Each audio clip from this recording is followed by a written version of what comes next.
Good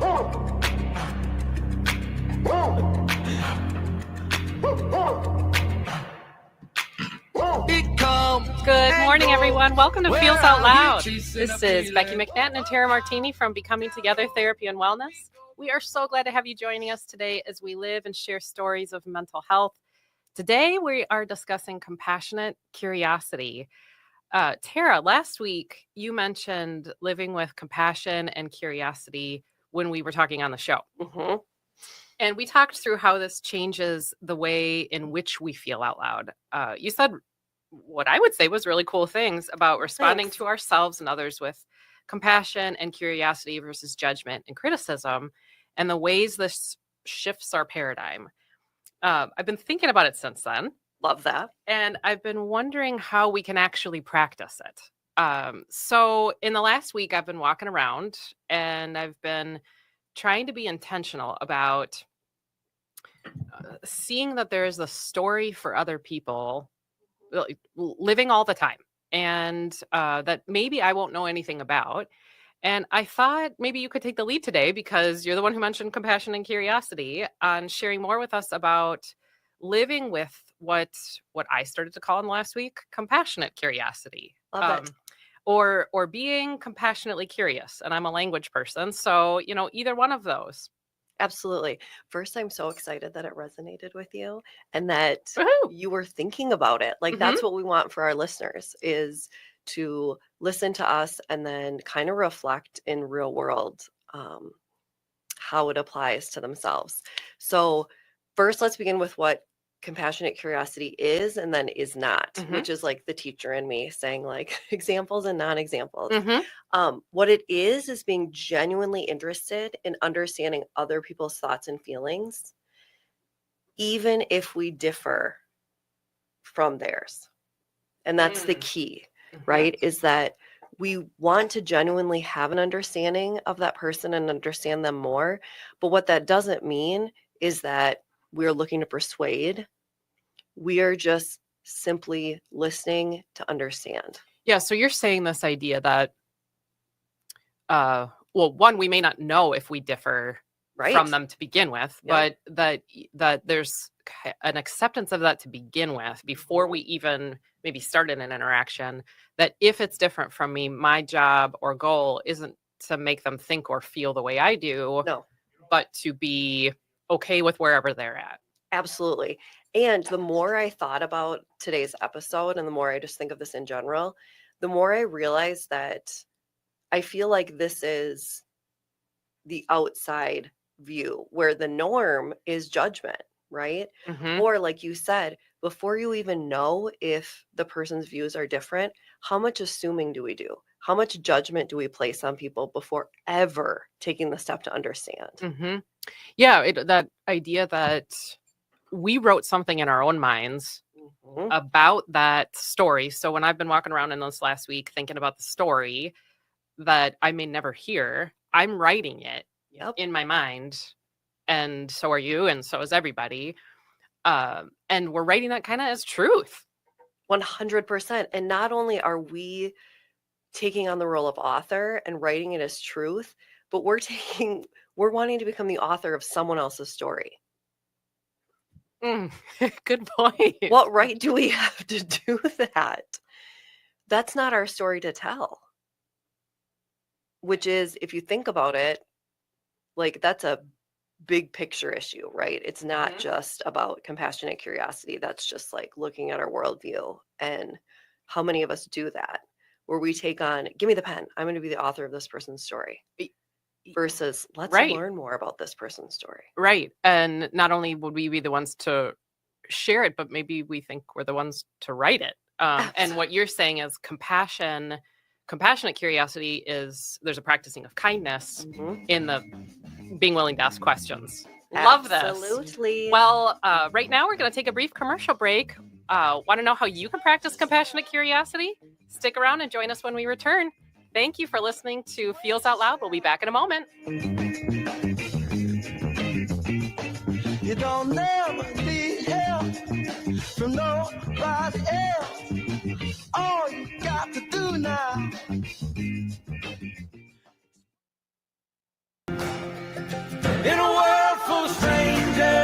Welcome back to Feels Out Loud.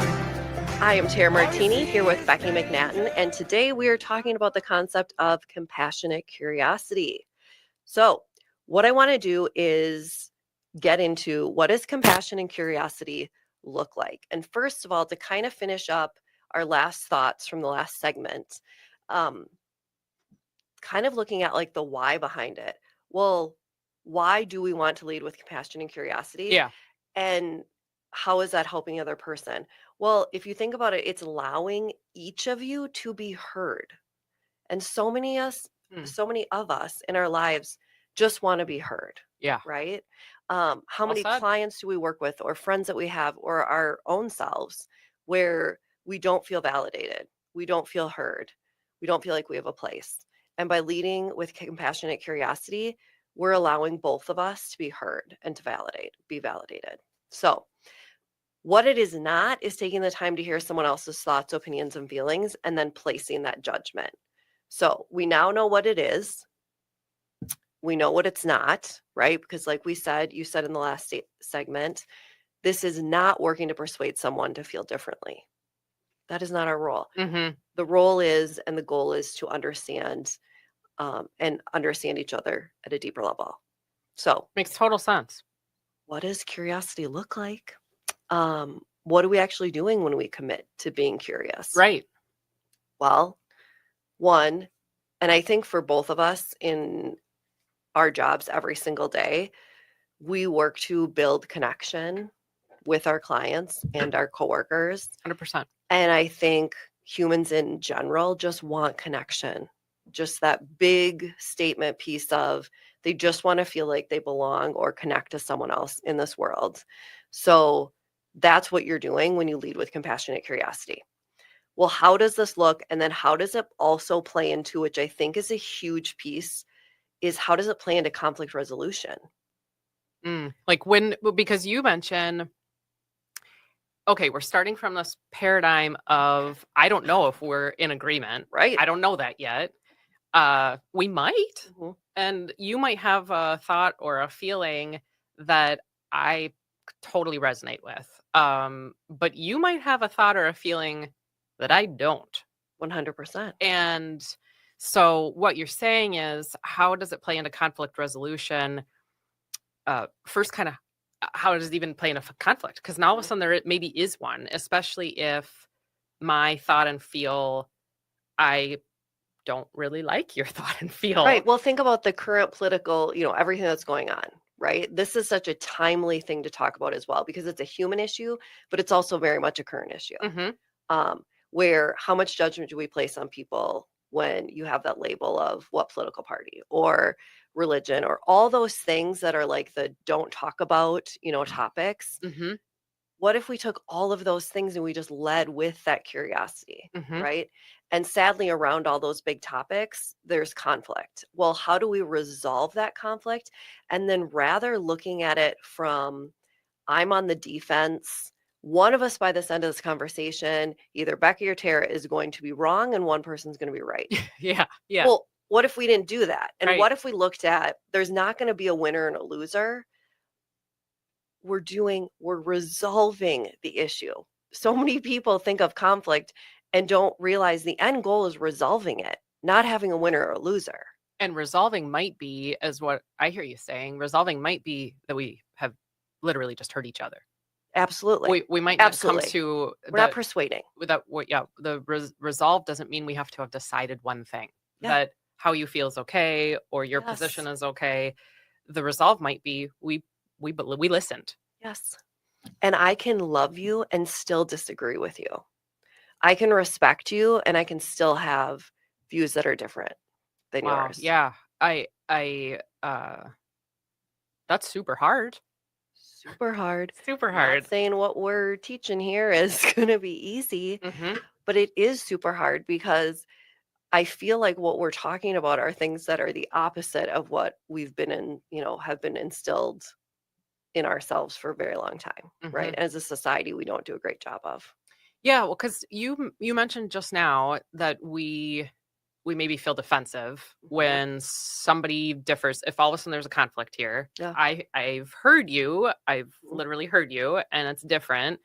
I know for me, and I think it does sort of just across human existence, that we can get sort of dysregulated in our emotions. Absolutely. So all of a sudden that defensiveness comes from, like, I feel something. I'm angry, or I'm like upset, or you're uncomfortable. Yeah, I'm anxious. And if we're going to lean into or really embrace this idea of curiosity, we're saying I got to stay regulated myself. I have to, and maybe that means it's okay to feel how I feel, but I have to like contain that. Absolutely, which could not be a more perfect transition into the very first thing that you need to do, right? Before there's exploration and learning and active listening, there has to be a self-check of regulating your own emotions and going, even if it's as simple as, okay, I know myself. When this topic typically comes up, I get triggered. Just acknowledging and going, okay, self, I usually feel big feelings. It's okay to feel big feelings, but just learning to regulate them and hone in on, okay, where is this coming from? So first, just regulating your own emotions, and something I think we never do, particularly when we're in a conflict or standing in front of someone that we differ as far as views, is how often do we actually call out if the tensions get high? Oh, yeah, right. Like never. And like a shared calling out. Yes. Like, wow, this is just naming the moment. Yeah. Like, ooh, this feels really big right now. Right. Why not? Right. Like both of us were like, like our visceral response of, but why don't we? Because then it lets both of our guards down, our defense is down, and now we're not playing on the defense. And it's that idea of, whoa, I am sensing like things are getting a little tense here. Almost like saying, if we personified anxiety or tension, we're like, okay, whoa, tension just took a huge spot in this room. Yeah, isn't it Inside Out? That movie? Right here. Yeah. Yeah. It's honestly, it is. It's that personification piece. And it's looking at, again, and also the great thing about it is, whoa, the tension I'm feeling is high here. You're not placing blame like, whoa, you're getting really angry. Calm down, simmer down. Like that's the last thing you want to say. But if you just make an observation on both, regarding both of us in the whole picture, then you're going to get less defense and more exploration. So one, regulating our emotions, kind of doing a self-check on what historically, how have I reacted when this topic has come up or whatever, and then calling out if the tensions get high. And the next is just remembering that leading with curiosity means no longer beginning on the defense. So right away knowing my job, I'm here, and we've said this a couple times already today in the episode, my job is not to be on the defense and persuade. My job is to let my guard down and have a willingness to be vulnerable. To share. You've got it. Yeah. To just reflect. Absolutely. But how often do we not do that, right? Where, to me, this idea of compassionate curiosity, like I said, it can be big picture, it can be any situation, but where I see it playing the most is conflict resolution. And so this is also how teachers could handle a classroom. This is how businessmen could handle the business, women and men that they are dealing with. This is in any environment. This is in therapy. Yeah. Right? This is at a dinner party. At friendships, when you're having coffee with somebody. Because we that's part of just conversation, is we can say things that may activate somebody else, or somebody could say something to us that activates us, and makes me think about how when we're in dialogue with people, we look for, when you said to begin with, we're looking to be seen, we're looking to be heard, that confusion of validating an experience means agreeing with the experience. That is exactly what we're We think talking it about does. right now. Yeah, and Yep. it maybe doesn't. That Right. we can validate someone's curiosity would mean I can validate it. I don't necessarily agree with it at all. But how many people think if I validate your experience, that means I agree with the person? And then again, it's that win-lose, that battle going on. But it's Mhm. not. I can validate someone's experience that they are embarrassed or hurt or whatever it is. And I don't have to agree with them, but to validate them in their human experience and be like, I see you. I see that you are sad or upset. Again, is not saying, well, you just switched my mind and now I completely agree with you. Mhm. They're two very different things, Mhm. but we need to stop putting them together Mhm. and lumping them into one. Yeah, and that validating can be just a restating of what somebody told you. If they Mhm. said, I don't know, I'm thinking of a silly example here. Like, I don't want a burrito for dinner. You're like, you don't want a burrito for dinner. Um, you can say back the sentence that somebody just said, and that is an aspect of validation. It Absolutely. doesn't mean that you also don't want that same dinner, or but it's one strategy in that Correct. noting that validation doesn't Yep. equal agreement. Well, and also the piece of that is for those people that know what active listening is, that is one of the steps of active listening is repeating what the person said. And what you're doing is you're showing that person I respect you and I hear you. Again, doesn't mean I agree with you, Mm-hmm. but I'm telling you by repeating, I'm proving that I'm listening. How many people get so upset, me included, when you are having a conflict with someone, you are trying to understand someone and they're on their phone? Yeah. Well, right away, that's the opposite of active listening. And right away, you're getting triggered because of that. And part of the reason you're getting triggered isn't necessarily the phone, it's that they are not actively listening to you. Yeah. There's no way they are Yeah. because they're focused on something else. Mm-hmm. So by putting that phone aside and saying, repeating what they're saying, asking follow-up questions, seeking clarification, those are all traits of active listening. Mm-hmm. And again, that's part of that curiosity, that compassion piece. Mm-hmm. It just may sound or look different than someone has learned, like in a textbook when you learn about active listening.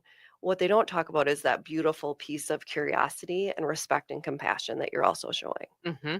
So, the other thing you want to do is, and this to me is a tip for the real world, it's for teachers, it's for whatever, is just avoid yes or no questions. Oh, good point. They never amount to anything. Think of it like if we in our therapy sessions, if I'm the client or if you're the client and I'm the therapist, and I only asked you yes or no questions throughout the session. Yeah. Well, they're because what you're highlighting is this idea of it's not very explorative. No. So if I said this is a table in front of us, yes or no, if I'm looking for just concrete response, or if I am looking for agreement, that may be the way to go. But it certainly doesn't practice curiosity. Absolutely not. I have to ask a different question, or I have to ask that question in a different way that Mhm. turns a yes or no question into something else. And that something else would be called an open-ended question. Mm-hmm. Or like as I was planning for this episode, I made up this morning this statement question combo. Ooh, I don't know if it makes sense to anybody else, I like but it. if in your mind you think, my job is not to ask a yes or no question because it doesn't matter, that results in a dead end, right? That is why we always say to teachers, never ask a yes or no question on a test because the kid gets to pick 50-50. Make them prove it, right? Ask an open-ended question so it makes them challenge and it makes them reflect Mm-hmm. and seek Mm-hmm. knowledge. So avoid yes or no questions just because it also just limits connection, Mm-hmm. right? Where if you ask an open-ended question, then you and I are going to begin a dialogue, Mm-hmm. an exploration. We're going to then become more curious because I guarantee you or the other person is going to say something that's going to spark some kind of interest Right. and keep it going. Now, to clarify, in case you're wondering what statement question combo Yeah, I want to know more. means, I mean, I figured you did, is what does it mean? To me, it's that first, let's look at what it's not. So many people say things like, are you mad? Oh, yeah, they do. We do. We always do. Yeah. Are you mad? Are you mad at me? Are you disappointed in me? And all you're going to get is a yes or no. Or sometimes a, I don't know. I don't know, or kind of. Yeah, maybe a Yeah. little bit. Yeah. That's still that's a close-ended question. So that also, and I'm not looking this like as a competition, but that also gives the other person a very easy out because they don't have to explain themselves Yeah. and they don't have to participate in a dialogue. Yeah, there's not a context there. But yet, then if I ask you, are you mad? And you say, no, I am 100% going to be activated by that because I'm going to be like, you're lying. Right. Right? Well, you're probably already asking that because of your own activation. Yeah. Correct. Right? So instead, make a statement that is grounded in fact. And my daughter hates when I do this, but it's effective. Yeah. So make a statement that's grounded in fact. Rather than, are you angry? I say something like, I hear your voice is getting louder. Ooh, yeah. And your face is turning red. Or you're starting to pick your fingernails. Those are facts. And why I'm calling out those traits is because those are signs that her body is showing that she is angry. Or experiencing something. Absolutely. Yeah. Some kind of emotion that maybe is unidentified, but she can't argue that, right? Because she can look in the mirror. She can realize like, oh yeah, I am yelling. So you start with a statement. I hear your voice is getting louder. I see that your face is turning red. And you're also using the senses, right? Like, what do you hear? What do you see?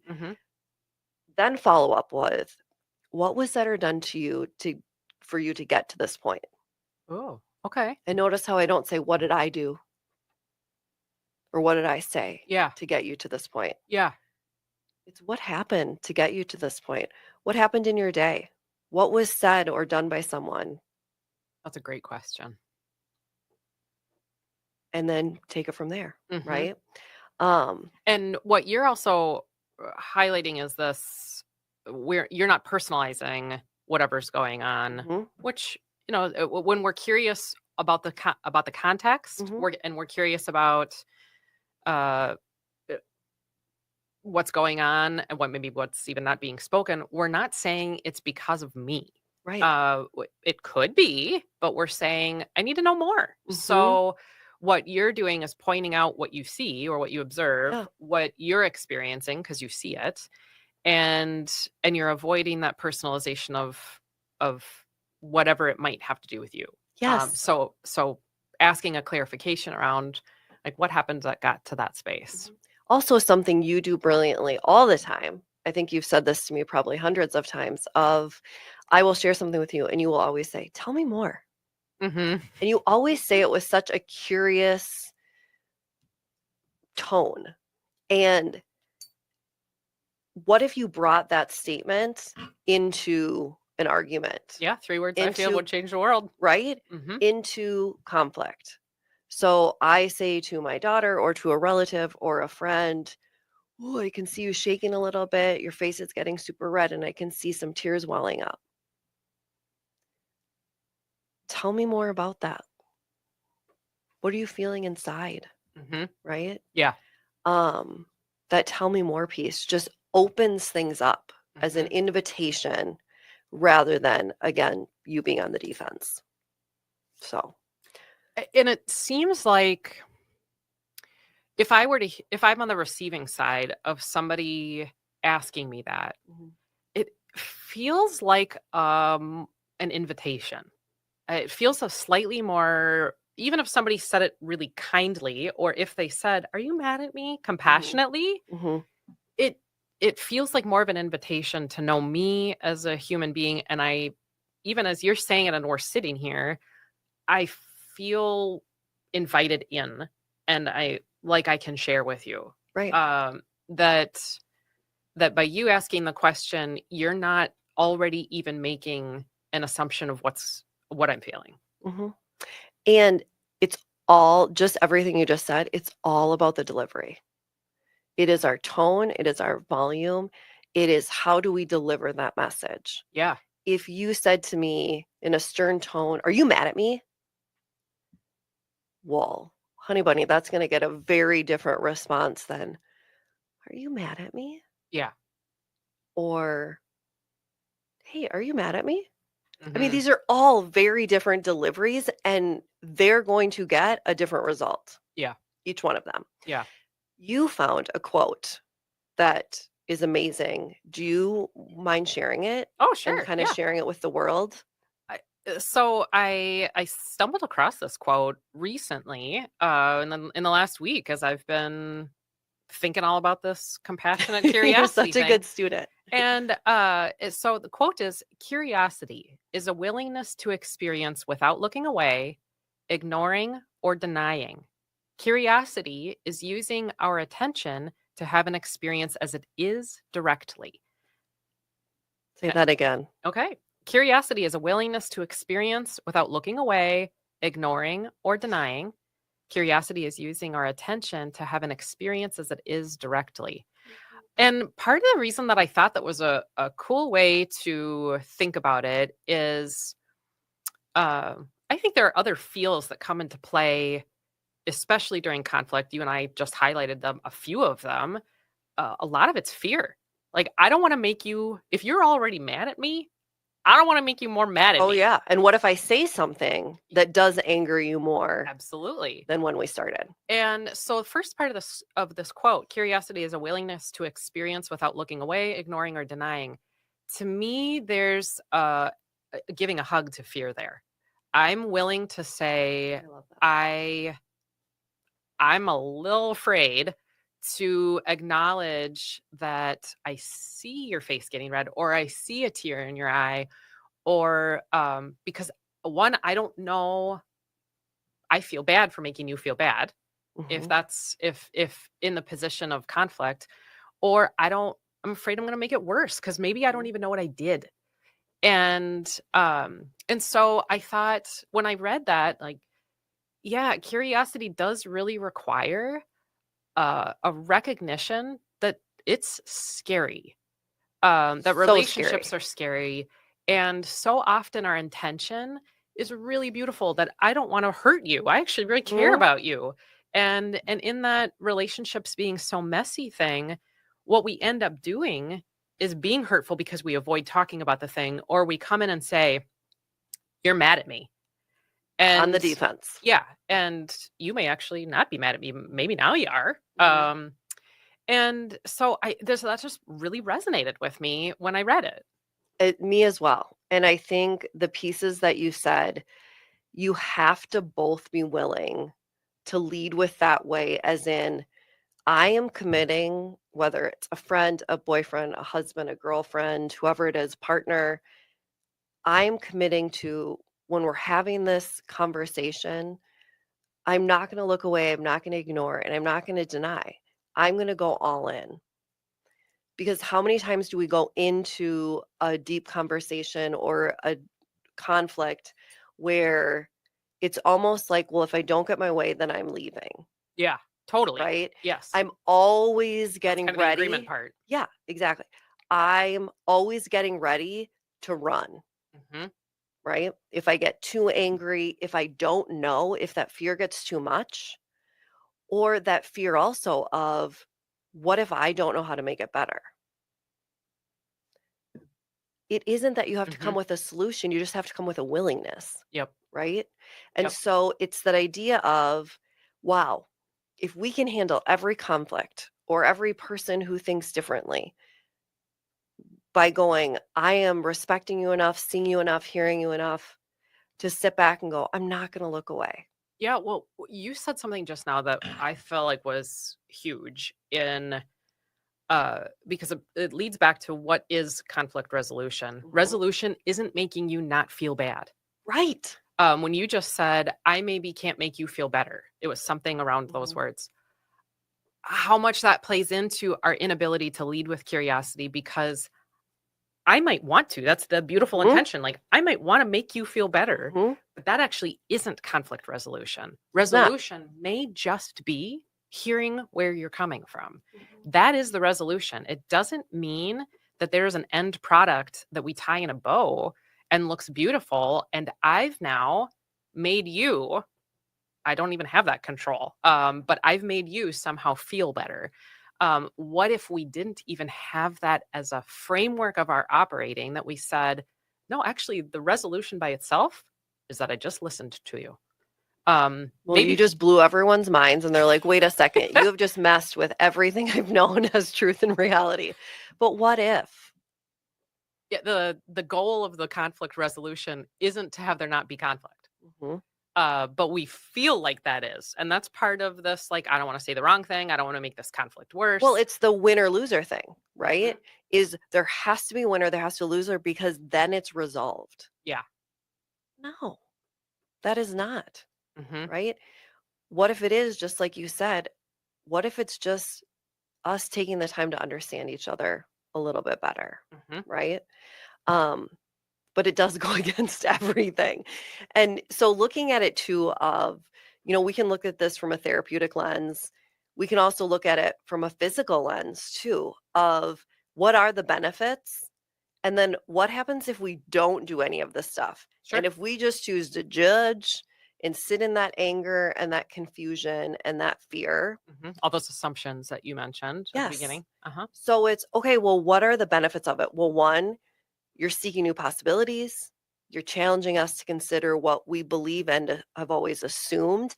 And again, the keyword is challenged. I am not persuading. I'm just challenging you to look at what your perspective is and where that comes from. Yeah. That also is going to increase the chance of that conflict resolution, right? If we look at it from, I just want to challenge us, I just want us to grow in our understanding of each other, that's going to deepen our human connection. Okay. Well, unfortunately, the piece is what happens to our body if we hold on to that judgment and possess that win-lose mentality. So I'm sure both of us have always believed this. The National Institute of Health also believes this. That then it's true.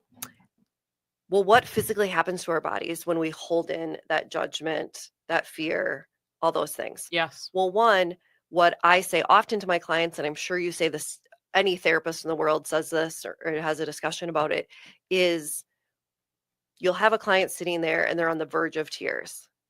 And I'll always just say, just feel it. Right? Feel the feels. And there's that fear. No, I'm good. Yeah, no, like I'm good. Be curious with the feel. Yep. And then they grab a tissue and they blot their eyes and like, no, I'm good.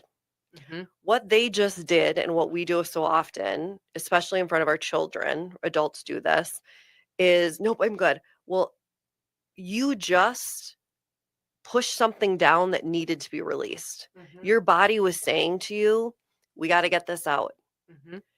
If you just let yourself feel and cry or whatever the emotion was or thing was, your body is now going to be more relaxed by the simple act of crying when you want to cry, yell when you want to yell. By the expression. Yes. What people are tending to do then is it just like gets held down, it builds up. And if it builds up, eventually it needs a place to go. And where it goes is that explosion, right? That outburst we have, that moment where you are so unregulated that there's no coming down from anything. Okay, well, if you're to that point, then physically what can happen? Well, it affects your sleep patterns, right? You dwell on it. Yeah. You have trouble falling asleep. Yes. Or because the tension is there. Yeah. In your body. Right. With nowhere to go. So you're, that uneasiness you feel. When we hold on to negative emotions, that produces stress hormones like cortisol. Then your body and the way it functions is completely just not regulated, right? It can be how many times have we gone to a chiropractor or a masseuse or whatever? They're like, your back feels so tense. Mm-hmm. It's because we're holding in the feels. Something. Yeah, Mm-hmm. we're holding in the feels. So, and we hold it most in our shoulders, neck, and jaw. That's where we're going to get tension headaches. It's all these things of like, yes, it's lovely and like unicorns and rainbows to think like just feeling when you want to feel. Yeah. But also your body is going to feel better, right? The tension headaches, holding on to anger, and I know it sounds dramatic, but it increases blood pressure. It is an elevated risk to heart disease. I mean, these are big things, and we have control over it. Mm-hmm. We have control over those things. And I think part of what is underneath all of what you're saying is we probably humankind falls into the space of we want to understand our feels, almost we want to agree with them when that validation equals agreement or doesn't equal agreement. We talked about that relationally, but what about with ourselves? That we don't have to, in order to validate our own internal experience an emotion, maybe share the emotion. We don't have to agree with whether or not that emotion gets to be. And so if we, one of the takeaways that I'm having from this whole segment is the idea that we can take that validation and agreement idea just to ourselves. And so when you're saying the internal experience of an emotion is happening, we get a lot of choice on what we do with that. And that's a beautiful thing. Yes. And if we don't, there are real consequences physically, likely relationally too, that we can do something about if we lean in with a curiosity, lots of compassion to ourselves and grace for just having the feel, but not necessarily having to agree with that thing as it's occurring. And that just goes back to that piece, the compassionate curiosity, right? Whether it's yourself or it's someone else. Before we take a break, I really quickly want to go over, because we're all about action steps. Well, great that you guys are talking about this, but like, what can I literally do in the next 2 minutes or whatever it is? Yeah. So quick things, and then I'll get to a very specific thing, but it's just that idea of practicing mindfulness, doing deep breathing. I always say, oh my goodness, take 3 deep breaths every day, some in the middle of the day, some at the end. Yeah. And that's going to ease that tension. Express your feelings. It doesn't have to be to a therapist. Lovely if you want to seek someone out and seek therapy. That is beautiful. We're waiting for whoever. But it doesn't have to be. It can just be a trusted friend or a family member, right? The act of feeling out loud, right, is going to help. And then also any type of physical activity, right? It releases the tension, improves your mood. Yeah, and we talked about last week, you can express feelings to yourself in the car, you can write them, you can sing them. There are all sorts of ways to release what's internal. And as a little science experiment here, the next time when you stop listening and you're in the car or whatever it is, I want you to think about that idea of so much of being human is judgment.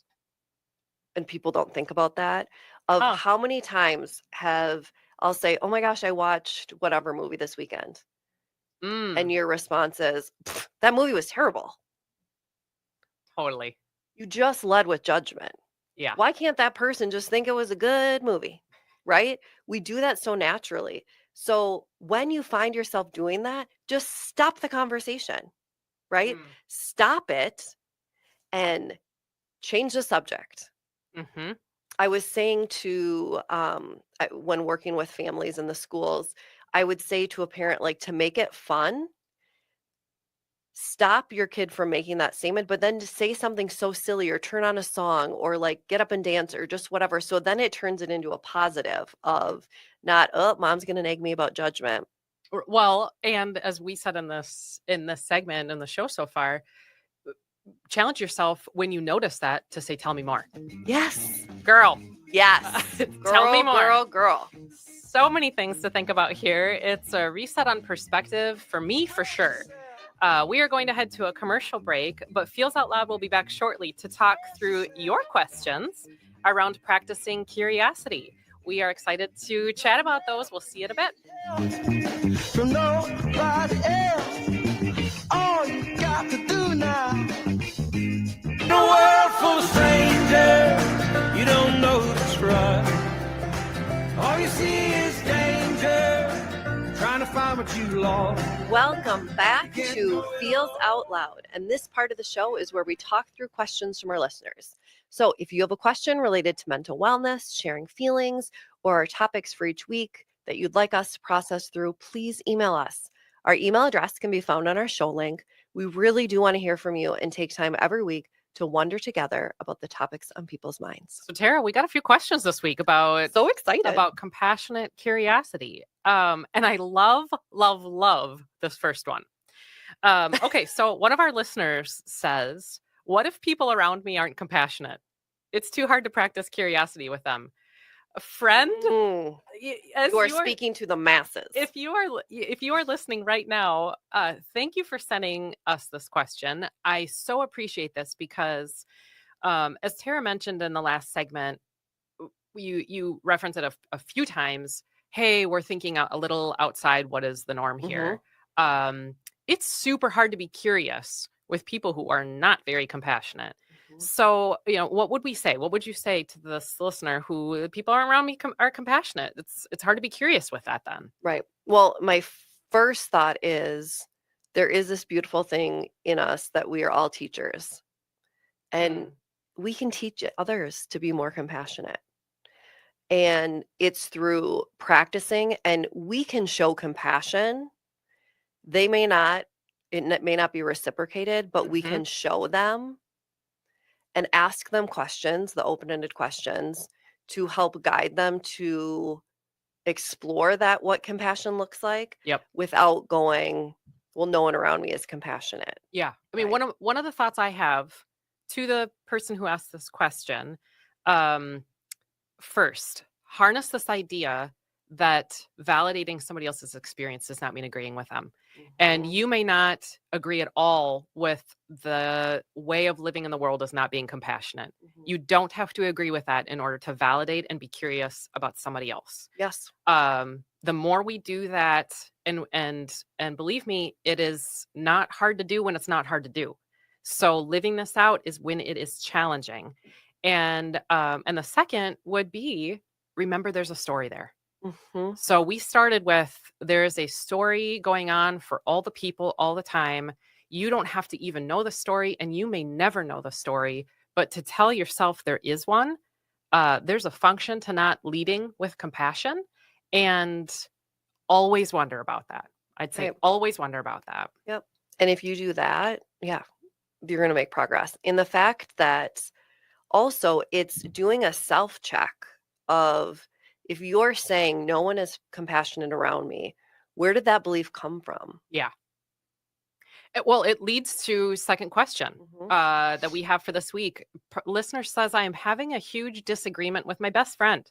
What would it be like? What would it look like to be curious with them?